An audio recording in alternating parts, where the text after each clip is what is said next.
What's up mga tol? Mga kabataan, ginamit na naman ni Senyor Aguila at kanyang mga alagad para kaawaan.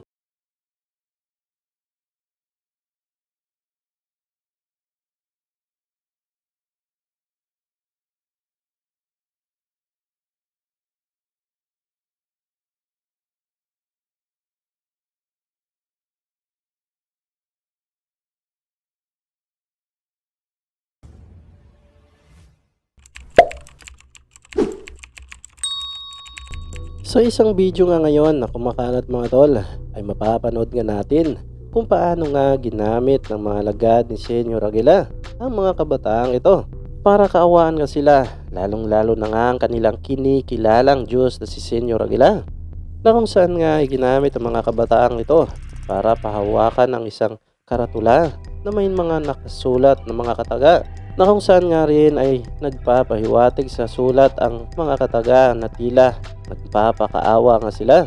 Gamit naman ang mga nakakaawang mga kabataang ito at walang kamuwang-muwang pa sa ating mundo, lalong lalo na sa kanilang mundong ginagalawan, na pinaghaharian at ginagamit sila ng isang nagpapakilalang Diyos at nakapagligtas raw nila na si Senyor Aguila.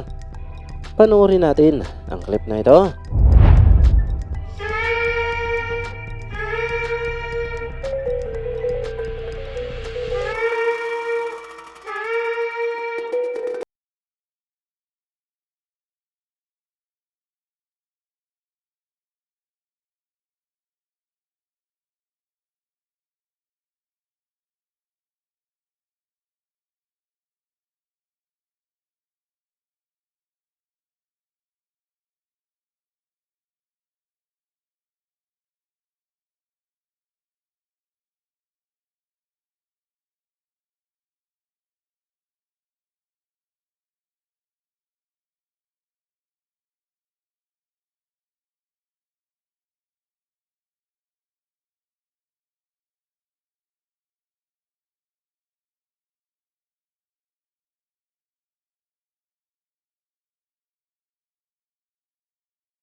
I'd like to thank especially the leaders of Socorro Bayanihan Services Incorporated for the hot welcome. The crafting, the formulation of ordinansa, we are not part, the police is not part sa during, sa pag-craft, formulation, sa public hearing, dili mi apil ana because we are not part of the legislative. So on the part of coordination, walang coordination yan sa amin kasi prerogative na ng LGU. But during our last meeting, if I'm not mistaken, May 30, during nag-meeting me with the task force Kapihan, nasabi nila na they will be crafting a new ordinance regarding nga sa pag-address ng peace and order sa Socorro. And then, hindi ko alam kung anong ilalagay nila doon sa ordinansa, but they just inform me that magagawa sila ng ordinansa. So, walang coordination actually yan kasi we are not part of the legislative body. Ano po ba ang main purpose or objective sa pagbisita ninyo dito sa Kapihan?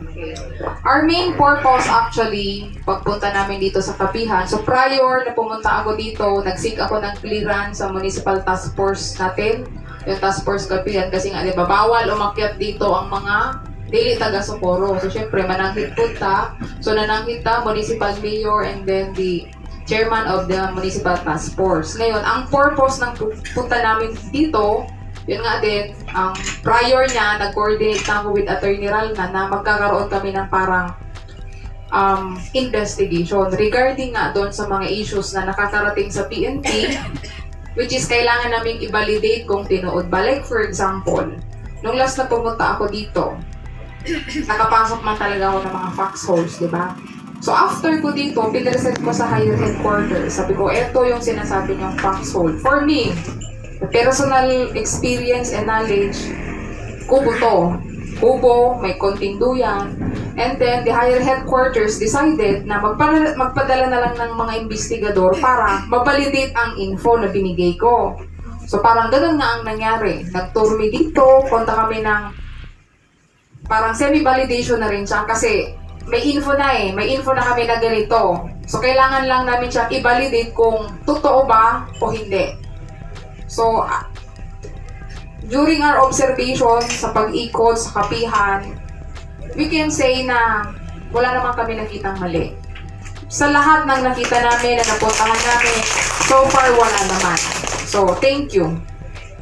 Ano po ang first impression na maibibigay niyo sa pagbisita niyo dito sa Kapihan Community sa kabila ng mga issue or aligasyon sa LGU Task Force Kapihan?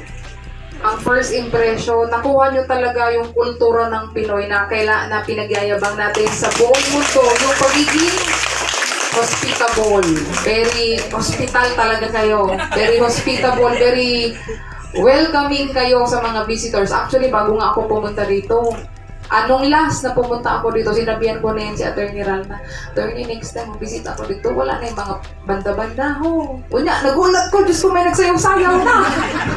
Kasi ko akala ko walang ganun. Unya, nagpalitsun pa mo. O, sabi ko nga kay Senyor Aguila, dili na kay kasi maanad may balik-balik may diri mga lugi mo. Maubos ang inyong sandiyan ha. So, first impression, yun nga, sabi ko, very hospitable kayo. Talagang you welcome your visitors very well. And then, we are thankful na hindi lang warm welcome, talagang hot jud ang inyong pag-welcome sa among team. And then, I assure you naman na kung ano yung findings namin dito, syempre after kasi nito, magko-contact pa kami ng parang meeting namin. Yung mga kasama ko na nag-invest, nag-investigation, nag-validation, kasi nga, we'll come up with the final output, final report namin na eto. Siyempre, kailangan namin mag-usap ano ba na yung i-report namin sa taas. So, mag-meeting pa kami after nito, pero I assure you na kung ano yung mga findings namin dito, yung nakita namin, na-obserbahan namin, without exaggeration, doon lang kami. Makakaasa kayo na neutral pa rin kami. Yun nga ang lagi yung sinasabi dito sa mga leaders ninyo. So, yun lang. Sa inyong experience as PNP personnel, Ano po ba ang mga basihan para masabi natin ang isang lugar ay may imminent danger from civil unrest? Ngayon, wala pa tayo sa imminent danger. Kasi wala namang nahitabo. Yung sinasabi nilang disrupted ang peace and order, no. Hindi na disrupt ang peace and order. Ganon pa rin naman ang Socorro. Kaya wala namang mga nahitabo, di ba? May mga krimen pa na wala namang nahitabo.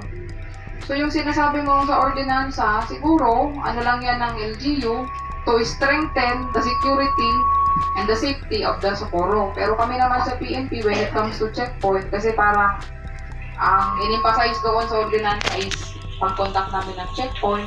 Then syempre, limited lang kami. We are bounded by the police operational procedures. Kung ano lang yung nakalagay sa libro namin, yun lang din ang susundin namin. So far naman, nung nag-usap kami ni Attorney Rana kahapon, wala pa namang mga kapihan na nagre-reklamo against sa police ko na mali yung way ng pag-contact nila ng checkpoint. So I think there's peace. Para mahatagan mi og awareness og assurance, unsa man ang mga rules and regulations sa PNP mandatory checkpoint nga nakalatid sa inyong PNP patrol plan. Okay. So, basic naman yan during the conduct of checkpoint, parang hindi naman lahat mandated na syempre dadaan ka sa checkpoint, pag dumaan ka dyan, be courteous din sa mga police. Syempre, courteous din naman yan sila unless huwag kayong palapit pa lang kayo ng checkpoint. So, sumisigaw-sigaw na kayo. Syempre, ma-open ba yamin na ana, kay police ba yamin? So, syempre, sir, good morning. Ang magkakaroon lang kayo ng problema dyan if alam nyo sa sarili nyo may mga violations kayo. Like, for example, nakamotor kayo, alam nyo may violations kayo. Ang may dala kayong illegal na armas, illegal na droga, or previously, yun yung tatlo natin? You have committing, actual committing, or commission of the crime. So, yan yung mga bagay na hindi kayo palalagpasin lang sa checkpoint. Kung may mga ganun kayong instances. Pero kung alam nyo sa sarili mo naman na wala lang talaga. At makipag-usap kayo sa police ng maayos na, sir, wala talaga kami ganyan. Wala akong violation, ganyan. Masabta naman ang mga police. Ako karon nga adlaw, murag grabe akong pumunsa ka siga ning haring adlaw mapod kasiga ang akong kalipay. Na diin niya karon ang atong mga PNP, ang Philippine National Police, para mo kanda og investigation o karon dabi for me ma-explain akong kalipay pero dako nga pamatutan o maanhi makuha na nga tong side ilabi na ludo sa mga aligasyon nga gihimo sa mga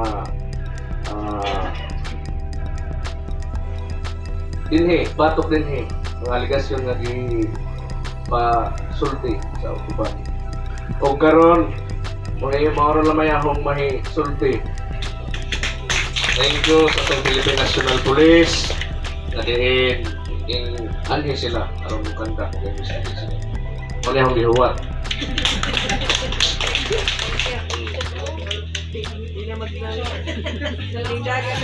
This ends our press.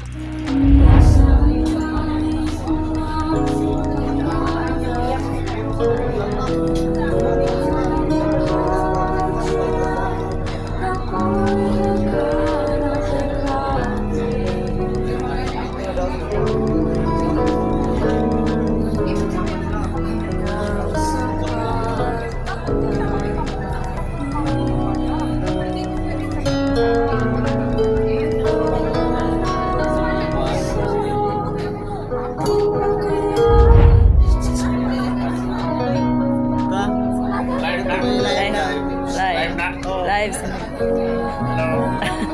Hi, senyor. Hi! Hello. I'm here at Kapihan. Yeah.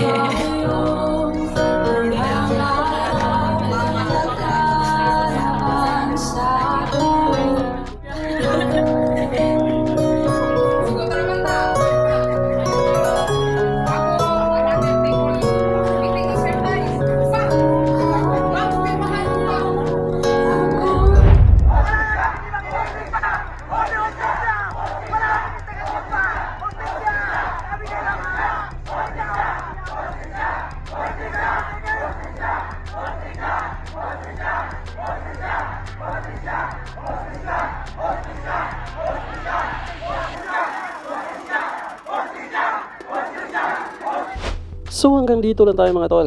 Maraming salamat sa panonood at patuloy na suporta. God bless you sa inyong lahat at hanggang sa muli. Paalam!